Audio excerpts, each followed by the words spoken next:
Hello അസ്സലാമു അലൈക്കും welcome back to Pavas kitchen. ഇന്ന് ഞാൻ വന്നിട്ടുള്ളത് ചെമ്മീൻ ഗീ റോസ്റ്റ് ആയിട്ടാണ്. വളരെ പെട്ടെന്ന് വളരെ രുചിയോടെ നമുക്കിത് റെഡിയാക്കിയെടുക്കാം. അപ്പോൾ വീഡിയോയിലേക്ക് പോകുന്നതിന് മുമ്പായി എന്നും പറയുന്നത് പോലെ പവാസ് കിച്ചൻ ചാനൽ ആദ്യമായിട്ട് കാണുന്ന കൂട്ടുകാരെങ്കിലും ഉണ്ടെങ്കിൽ പ്ലീസ് ഒന്ന് സബ്സ്ക്രൈബ് ചെയ്തേക്കിനെ. തൊട്ട് കാണുന്ന ബെല്ലൈക്കൺ അമർത്തി ഓൾ പ്രസ് ചെയ്താൽ ഞാൻ അപ്ലോഡ് ചെയ്യുന്ന എല്ലാ വീഡിയോസും നിങ്ങൾക്ക് അപ്പോൾ തന്നെ നോട്ടിഫിക്കേഷനായി ലഭിക്കുന്നതാണ്. അപ്പോൾ ശരി, നമുക്കിനി വീഡിയോയിലേക്ക് കിടക്കാം. ചെമ്മീൻ ഗീ റോസ്റ്റ് ഉണ്ടാക്കാൻ വേണ്ടി നമ്മുടെ മെയിൻ ഇൻഗ്രീഡിയൻ്റായ ചെമ്മീൻ ഞാൻ എടുത്തിട്ടുണ്ട്. ഒരു 1/4 കിലോ ചെമ്മീനാണ് ഞാൻ എടുത്തിട്ടുള്ളത്. അതിലേക്ക് നമുക്ക് 1/4 ടീസ്പൂൺ ഉപ്പും 1/4 ടീസ്പൂൺ മഞ്ഞൾപ്പൊടിയും 1 ടീസ്പൂൺ കാശ്മീരി റെഡ് ചില്ലി പൗഡറും ചേർത്ത് അതിൻ്റെ കൂടെ നമുക്ക് 1 സ്പൂൺ വിനാഗിരിയും ചേർത്ത് നന്നായിട്ടൊന്ന് മിക്സ് ചെയ്തെടുക്കാം. അപ്പോൾ ഇതിൽ നമ്മൾ വേറെ മുളക് പൊടിയൊന്നും ചേർക്കുന്നില്ല. നമുക്ക് കളർ കിട്ടാൻ വേണ്ടി മാത്രമാണ് ഞാനിപ്പോൾ ഇതിൽ കാശ്മീരി റെഡ് ചില്ലി പൗഡർ ചേർത്തിട്ടുള്ളത്.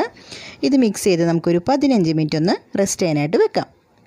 അപ്പോഴേക്കും നമുക്ക് കുറച്ച് വറ്റൽമുളകും, ഞാനിവിടെ ഒരു 7 വറ്റൽമുളക് എടുത്തിട്ടുണ്ട്.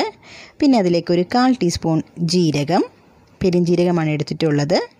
പിന്നെ നമുക്കിതിലേക്ക് 1/4 ടീസ്പൂൺ കുരുമുളകും ഒരു നുള്ള് ഉലുവയും ചേർക്കാം. പിന്നെ നമുക്കിതിലേക്ക് വേണ്ടത് ഒരു 1/4 ടീസ്പൂണോളം കടുകും. ഇനി നമുക്കിത് നന്നായിട്ട് വറുത്തെടുക്കാം. ഉലുവ ചേർക്കുമ്പോൾ ഒരു നുള്ള് ചേർത്താൽ മതി, അല്ലെങ്കിൽ കയ്പ്പ് ടേസ്റ്റ് കിട്ടും. അപ്പോൾ അത് നിങ്ങൾ ശ്രദ്ധിക്കണം. ഇനി നമുക്കിത് നന്നായിട്ട് വറുത്തെടുക്കാം.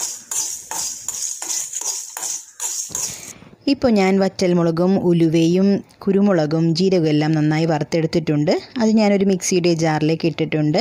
ഇതിലേക്ക് ഞാൻ ഒരു വലിയ സ്പൂൺ വെളുത്തുള്ളി അല്ലി ചേർക്കുന്നുണ്ട്. ഇത് നമുക്കൊന്ന് ചതച്ചെടുക്കാം. ഇപ്പോൾ ഇത് ഞാൻ നന്നായിട്ട് ചതച്ചെടുത്തിട്ടുണ്ട്. ഇനി നമുക്കിതിലേക്ക് പുളിവെള്ളമാണ് ഞാൻ ചേർക്കുന്നത്. അതായത് നമ്മുടെ വാളൻ പുളി വെള്ളത്തിലിട്ട് വെച്ച് അത് പിഴിഞ്ഞെടുത്തിട്ടുള്ള നീരാണ് ഞാനിപ്പോൾ ഇതിലേക്ക് ചേർത്തിട്ടുള്ളത്. ഇനി ഇതിലേക്ക് 1/4 ടീസ്പൂൺ മല്ലിപ്പൊടിയും ചേർത്ത് നമുക്കിതൊന്നുകൂടി നന്നായിട്ട് അരച്ചെടുക്കാം. പുളി ഞാൻ ഒരു ചെറിയ ബോളിൻ്റെ അത്രയുള്ള പുളിയാണ് ഞാൻ എടുത്തിട്ടുള്ളത്. അപ്പോൾ ഇതേ നമ്മുടെ മസാല ഇവിടെ നന്നായിട്ട് റെഡിയായി വന്നിട്ടുണ്ട്. നന്നായിട്ട് അരച്ച് പേസ്റ്റ് രൂപത്തിലാക്കിയിട്ടുണ്ട്. ഇനി നമുക്ക് ഒരു പാനിലേക്ക് ഒരു വലിയ സ്പൂൺ നെയ്യ് ഒഴിച്ചു കൊടുക്കാം. നെയ്യിലാണ് നമ്മൾ ചെമ്മീൻ വറുക്കുന്നത്. ഇതിലേക്ക് നമുക്ക് നമ്മൾ മാരിനേറ്റ് ചെയ്ത് വെച്ചിരുന്ന ചെമ്മീൻ ഇട്ട് കൊടുക്കാം. ഇനി ഇത് നന്നായിട്ട് വേവിച്ചെടുക്കാം. ചെമ്മീനിലെ വെള്ളമെല്ലാം വറ്റി വരുന്നത് വരെ നമുക്കിത് വേവിച്ചെടുക്കാം.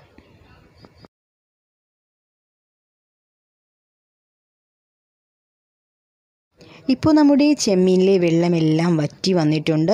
ചെമ്മീൻ നന്നായി വെന്ത് വന്നിട്ടുണ്ട്. ഇനി നമുക്കിതിലേക്ക് നമ്മൾ നേരത്തെ റെഡിയാക്കി വെച്ചിട്ടുള്ള മുളകിൻ്റെ മസാല ചേർത്ത് കൊടുക്കാം. ഇനി ഇത് നമുക്ക് നന്നായിട്ടൊന്ന് മിക്സ് ചെയ്ത് കൊടുക്കാം. നമ്മുടെ ഈ മസാലയെല്ലാം ചെമ്മീനിൽ പിടിക്കുന്നത് വരെ നമുക്ക് മിക്സ് ചെയ്ത് കൊടുക്കാം.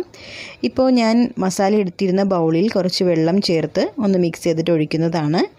ഇനി ഇതിൽ വെള്ളവും ഒന്ന് വറ്റി വരുന്നത് വരെ നമുക്ക് മിക്സ് ചെയ്യാം. ഇതിലേക്ക് കുറച്ച് കറിവേപ്പിലയും ചേർത്ത് നന്നായിട്ടൊന്ന് വറ്റിച്ചെടുക്കാം.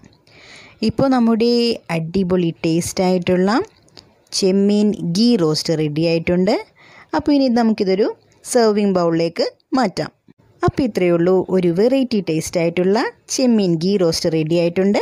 നിങ്ങളും ഇതൊന്ന് ട്രൈ ചെയ്ത് നോക്കണം. എന്നിട്ട് റെസിപ്പി ഇഷ്ടപ്പെട്ടാൽ പവാസ് കിച്ചൻ ചാനൽ ലൈക്ക് ചെയ്യാനും കമൻറ്റ് ചെയ്യാനും ഷെയർ ചെയ്യാനും ഒപ്പം സബ്സ്ക്രൈബ് ചെയ്യാനും മറക്കരുത്.